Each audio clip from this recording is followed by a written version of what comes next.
来到新闻的现场，上新的现场消息，继续要来关心宜兰南方澳跨港大桥倒落来，国防部全力斗相共救人。部长严德发拄则有说明上新的进度。南方这个他桥的整个的搜寻跟航道开辟的工作总统非常的关心，所以我今天来主要的目的，第一个是指导我们的国军整个的救灾的部队。总共大约有300多个人，那包含了有各项的 M3 福门桥，还有水下作业大队。我们现在目前救援的工作概略分成2个部分。那第一个部分就是搜寻2位失踪人员，现在协助港务公司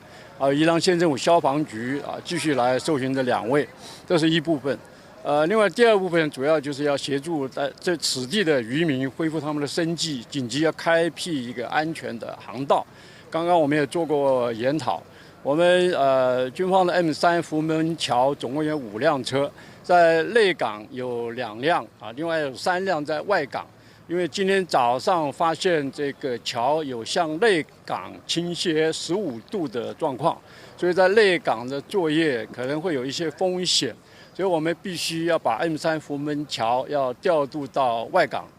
来作业。那水下作业大队会配合M3 福门桥到达外港之后，立刻就下水他们已经完成侦查，下水去清除水底的障碍物，包含排除原来在桥上的有4道栏杆，另外还有绳索、钢索都在水底下，这些障碍物都必须要清除完毕之后，那预计开辟。水面是10公尺宽，那水深是5公尺，大概10×5的一个航道。我们希望尽快能够开辟，我们也希望能够1天之内能够完成，把这个航道开辟，能够方便渔民的生计，让它能够进出。开辟之后，我们会视状况，计划能够开辟第2航道在旁边右侧的部分能够再有一个航道的开辟，能够更方便渔民的进出。目前的规划是这样子我们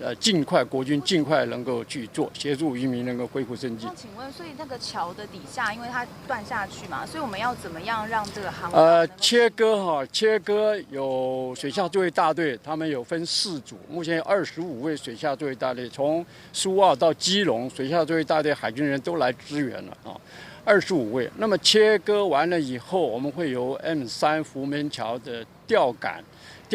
由水下作业大队会配合，把水下的障碍物来让它捆绑之后，从水下来吊挂到平台。所以 M3 福门桥完全是扮演作业平台支援的一个角色，双方会做配合，这个都已经经过讨论，是没有问题。我们会加快速度。这本来是有设想要用爆破，但是怕这个桥会倾斜，对不对？这刚刚讲的是风险之一，因为另外一方面就是还有2位还没有搜寻到，这个时候如果做爆破会有一定的风险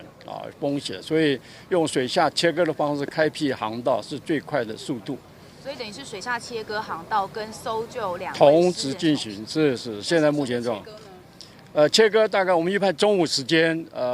外港的3辆的M3 福门桥，从外港下水。现在我们在开辟它的涂设点，下水之后，水下作业大队上了平台就可以开始作业。我们连夜会赶工，谢谢大家。所以最快什么时候可以有一个我们预计希望能够1天之内能够完成，尽快。是。现在从下水，从水下作业队下水开始作业，我们希望尽快连夜加班，连夜赶工，能够把这航道能够开辟。明天中午。是，希望这样子。